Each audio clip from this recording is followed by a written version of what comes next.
Take a breath.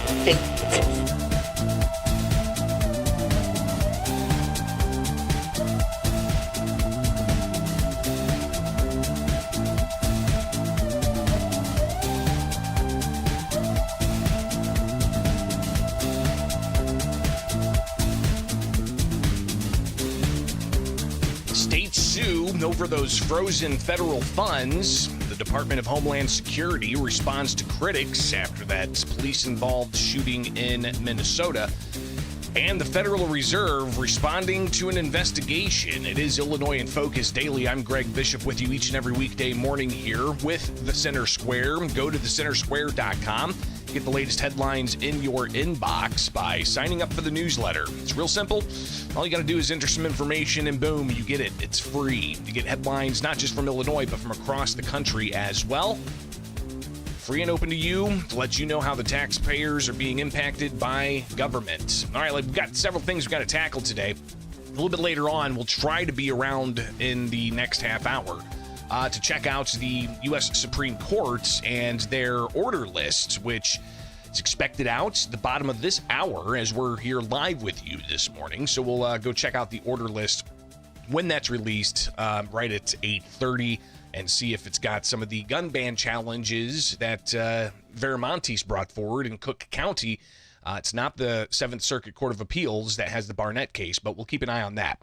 All right, so we've got several things to get to. One, obviously, the shooting in Minnesota that has sparked protests across the country, including in Chicago. That is very much top of mind in the mainstream media, and the Department of Homeland Security releasing information and also more video showing that incident. So we'll tackle that with some of what Illinois lawmakers are saying and President Donald Trump saying, and even revisiting Larry Snelling, the superintendent of Chicago police, back in October when a similar incident happened in Chicago. And he talked about how using a vehicle as a deadly weapon, it can be met with deadly force. So we'll revisit some of that as well. But up next, we'll hear what Attorney General Kwame Raoul has to say about suing the federal government over frozen funds for social services. The Trump administration says they're looking at hot spots of activity where there could be fraud. So we'll touch that next. Right here with Illinois in Focus Daily, I'm Greg Bishop. Go to thecentersquare.com.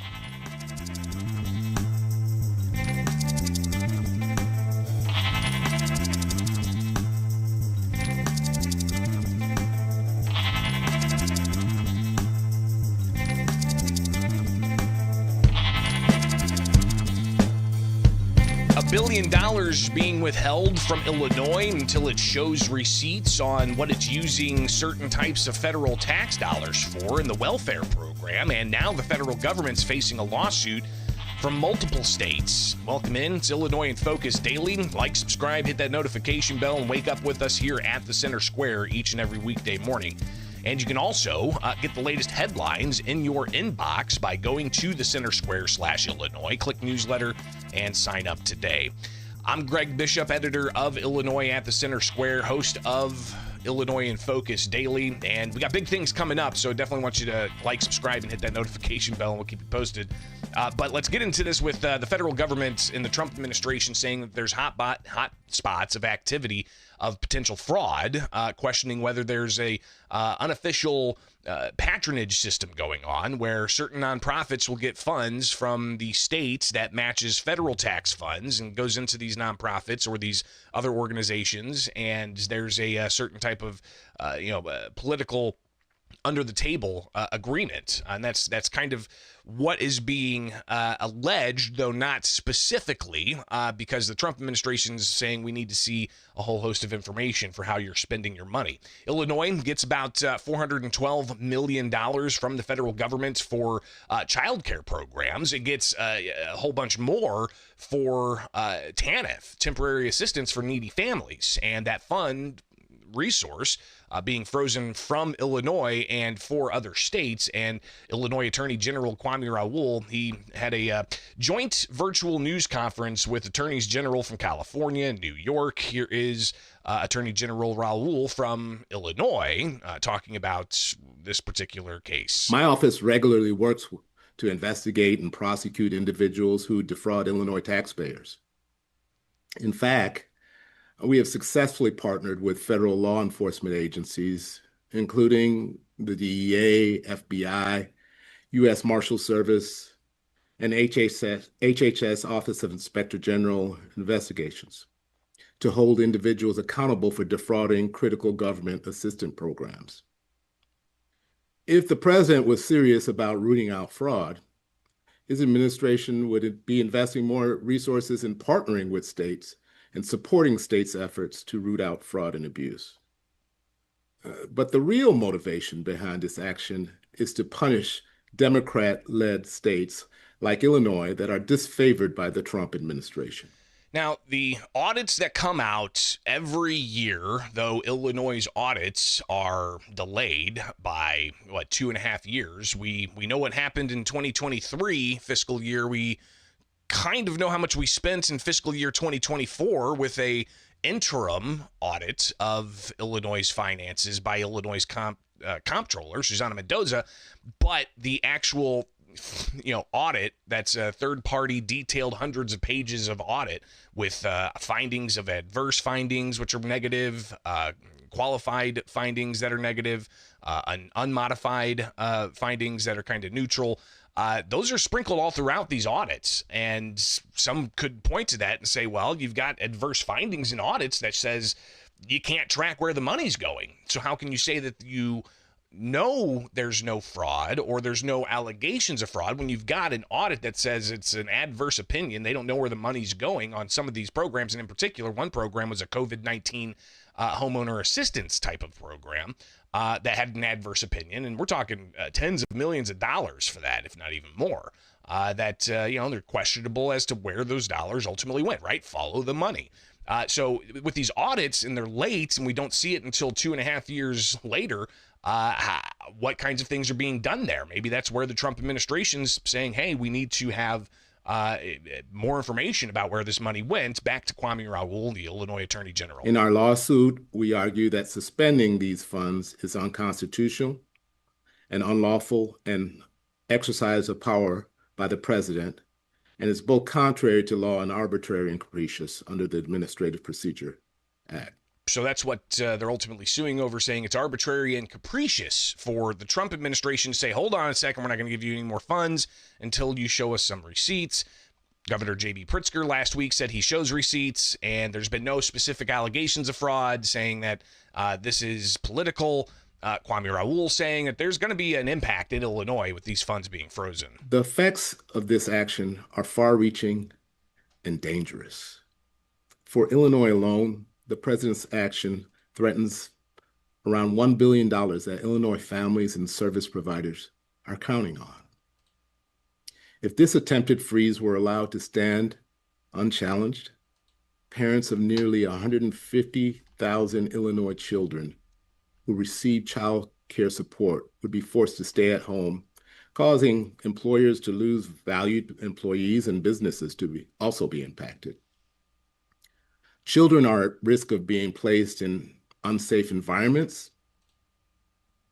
Neither the president nor his administration have offered any evidence to support a specific allegation of fraud in the state of Illinois. We share a commitment to ensuring that taxpayer dollars are spent on programs and services that improve the quality of life for families and vulnerable Americans. But giving states an unrealistic demand for large amounts of sensitive personal information with an even more unrealistic deadline is not a genuine way to combat fraud. Again, that's Attorney General Kwame Raoul during a news conference with several other attorneys general from across the country, New York, California, and others. And he says that, this is arbitrary and capricious, says that it's, the deadline to turn over what he says was sensitive information to the federal government, which already has access to a bunch of sensitive information, is arbitrary and capricious. But again, you look at the audits, and we'll just pull up the website, app.fac.gov, and search Illinois, and you'll find the the documents where it shows what exactly is going on with these audits. And again, this is from fiscal year 23. We'll just search here adverse. All right, so we'll go to adverse, and it'll start popping up, populating. And again, you can see it's a 617 page document. All right, so adverse opinions, it talks about an adverse decision. Here you've got the Crime Victims Assistance Fund and the COVID-19 Homeowner Assistance Fund program. Again, this is from 2023, qualified noncompliance, SNAP. You've got more COVID funds. You've got unemployment insurance. I mean, the unemployment insurance fund, if you recall, it was, what, $2+ billion of suspected fraud that was there.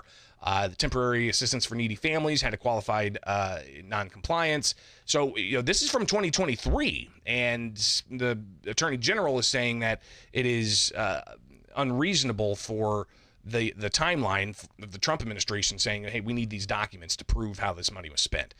Where this goes, obviously now it's in the courts. So we'll be watching that, and you can stay up to date at thecentersquare.com. Again, go to thecentersquare.com, get headlines in your inbox each morning, only with The Center Square.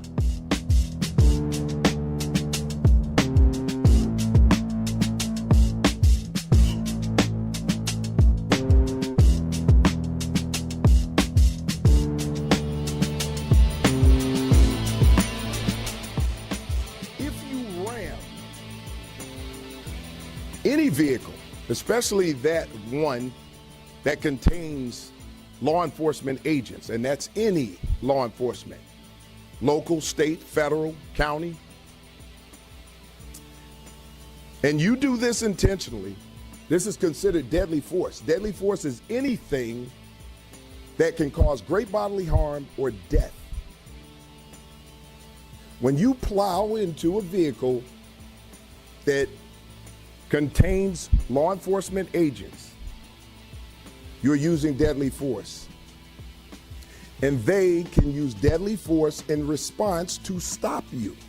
It's Larry Snelling, the Chicago police superintendent, back in October when there was an incident of a federal law enforcement officer defending themselves in vehicles ramming into others and such. It is something that obviously is now resurfaced with Minnesota, what happened last week, and we're talking about it here with Illinois in Focus Daily. I'm Greg Bishop, editor at the Center Square for Illinois and host of the Center Square's Illinois in Focus, and you can wake up with us each and every weekday morning.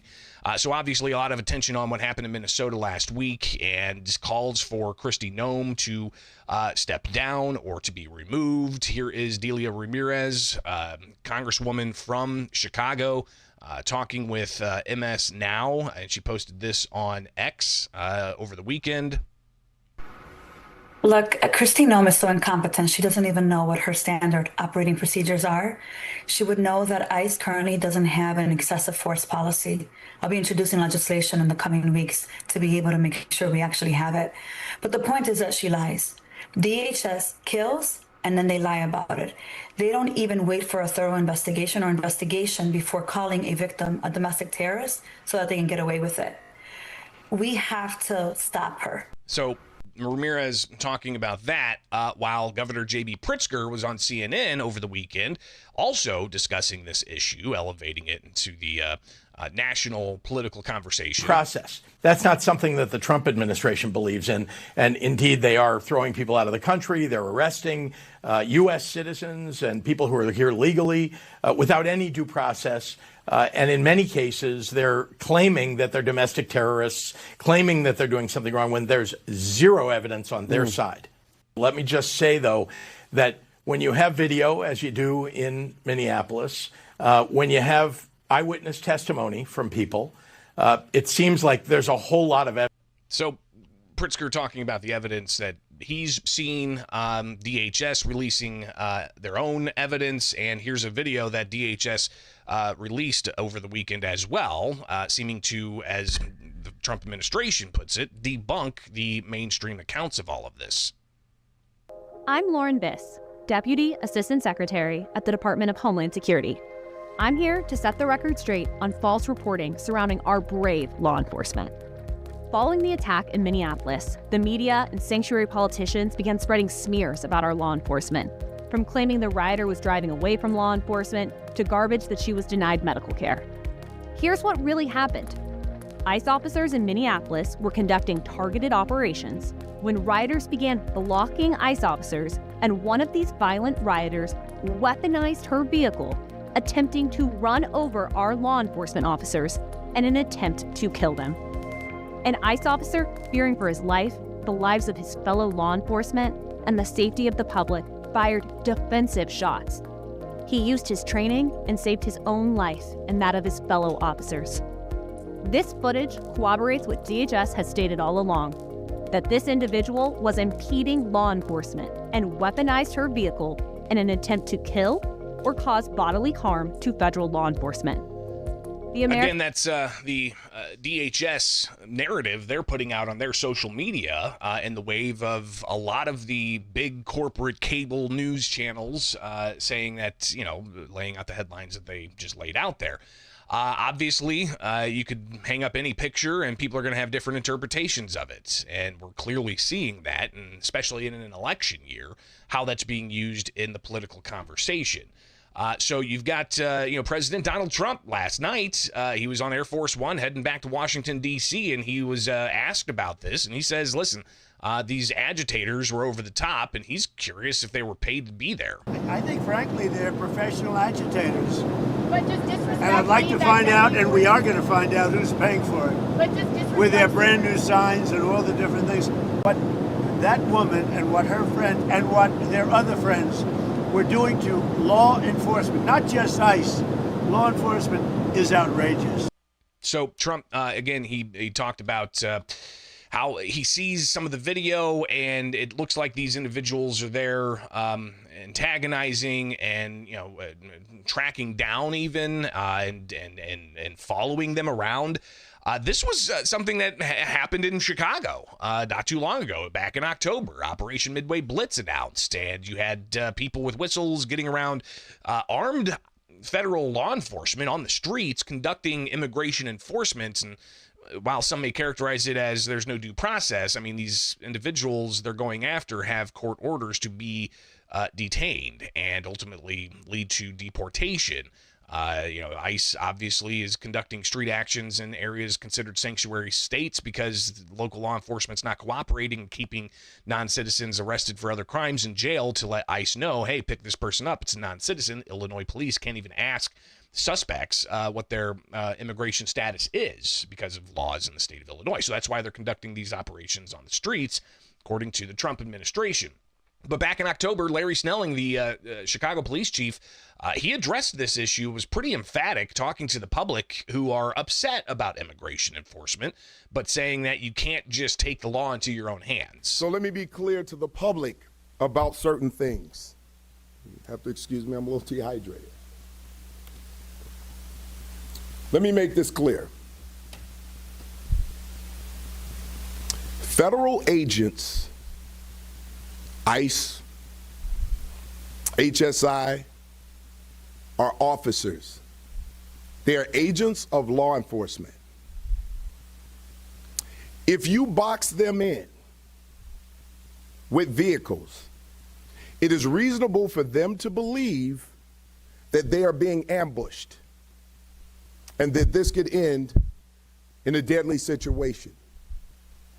And it's reasonable for them to use force based on those conditions. Do not box in any law enforcement officer. You are breaking the law when you do that. And you are putting yourself in danger. Following law enforcement agents around. The question is why? What do you plan on doing? It's also reasonable for them to believe that you're eventually going to do harm to them. If you ram any vehicle, especially that one that contains law enforcement agents, and that's any law enforcement, local, state, federal, county,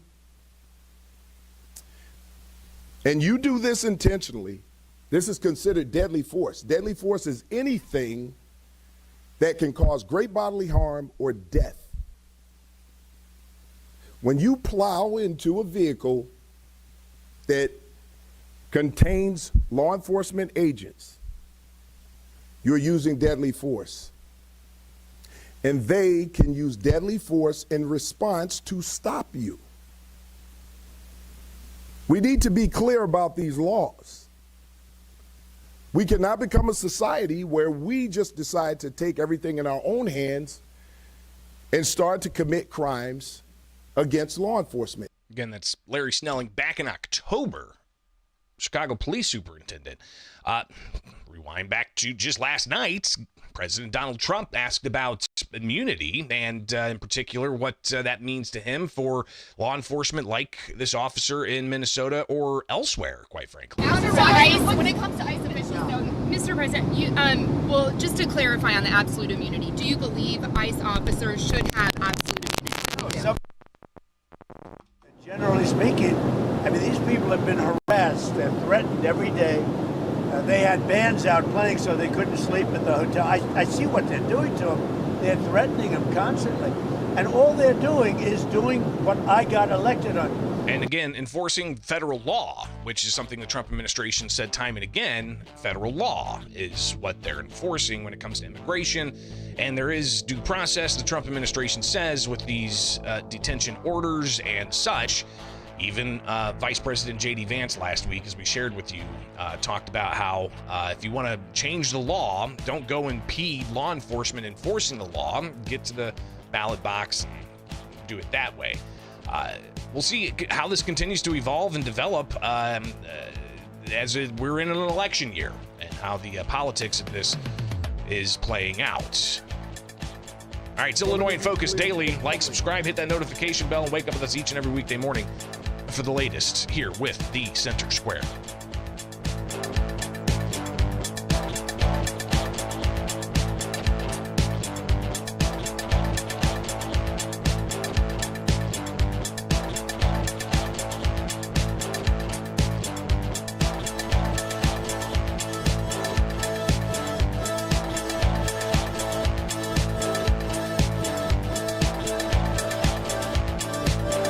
Unprecedented things happening so far in 2026, and we're only here in the 12 days of January. And the latest pretty unprecedented thing is the Federal Reserve Chair putting out a message Sunday about an investigation into the Federal Reserve spending. Now, what is the Federal Reserve? Take out that dollar bill in your pocket, if you've got it, and look at the top. It says Federal Reserve Note. The Federal Reserve was created in 1913 to be a central bank for the United States and ultimately conducts monetary policy. The Federal Reserve's been criticized for years and years ago. It feels like now you had efforts underway amongst libertarians to audit the Fed, and some even filing measures at the Capitol to end the Federal Reserve. People worried that the Federal Reserve is manipulating currency for the advantage of some, at the disadvantage of the many. And so the debate about the Federal Reserve has always kind of been considered fringe, as the advocates of the Federal Reserve say that they're really about just ensuring that we have stable financial policies in the United States. Well, there's an investigation into the Federal Reserve's spending, and Jerome Powell, the chairman of the Federal Reserve, somebody who is appointed and approved by the U.S. Senate, though some criticize the Federal Reserve as being neither federal nor having a reserve because it's kind of a amalgamation of private banks and shareholders and such, and it gets pretty convoluted when you really look at the history of the Federal Reserve. But here's Jerome Powell with a message he put out yesterday via their social media channels. On Friday, the Department of Justice served the Federal Reserve with grand jury subpoenas, threatening a criminal indictment related to my testimony before the Senate Banking Committee last June. That testimony concerned, in part, a multi-year project to renovate historic Federal Reserve office buildings. I have deep respect for the rule of law and for accountability in our democracy. No one, certainly not the chair of the Federal Reserve, is above the law. But this unprecedented action should be seen in the broader context of the administration's threats and ongoing pressure.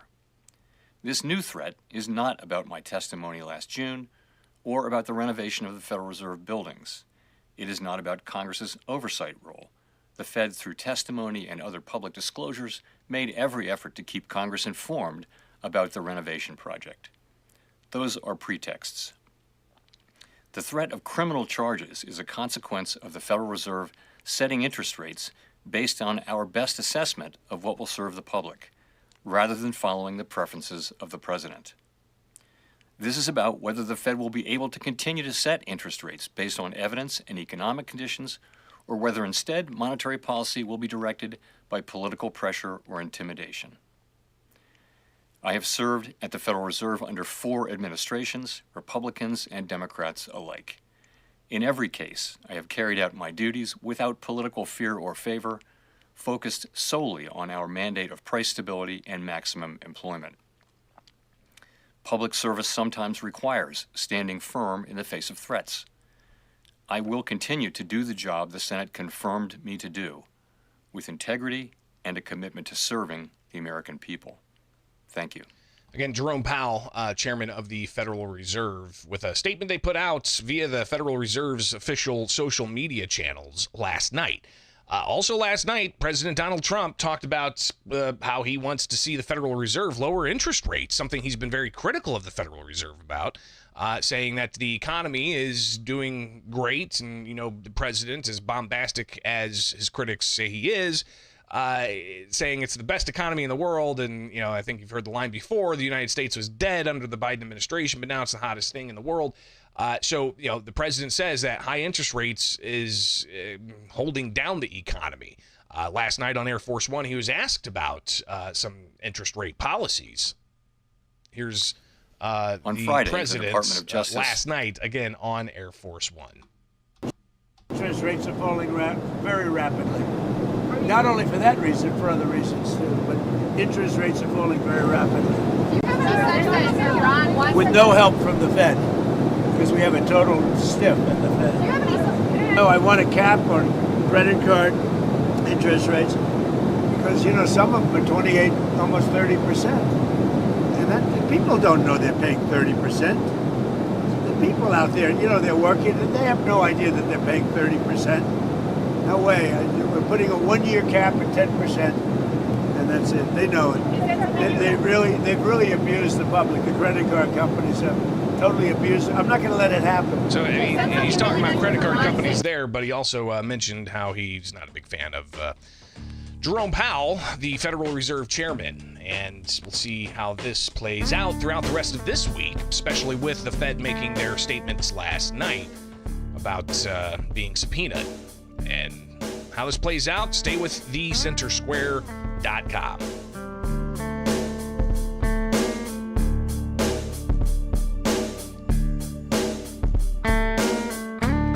Appreciate you guys being here this morning and sticking through, because we're going to refresh the orders page for the U.S. Supreme Court and just do this live as we look to see if the Viramontes case challenging Illinois and Cook County's gun and magazine ban is taken up by the U.S. Supreme Court. And we're still also waiting for the 7th Circuit U.S. Court of Appeals to make a decision on whether or not that case should be upheld from the district court, saying that state's gun ban's unconstitutional, to what the appeals court's going to say. Is this going to get to the U.S. Supreme Court eventually? So we got the orders list just released. Let's search for Viramontes. Doesn't look like it's there. So, yeah. Cook County. Yep, not seeing it. Don't see it.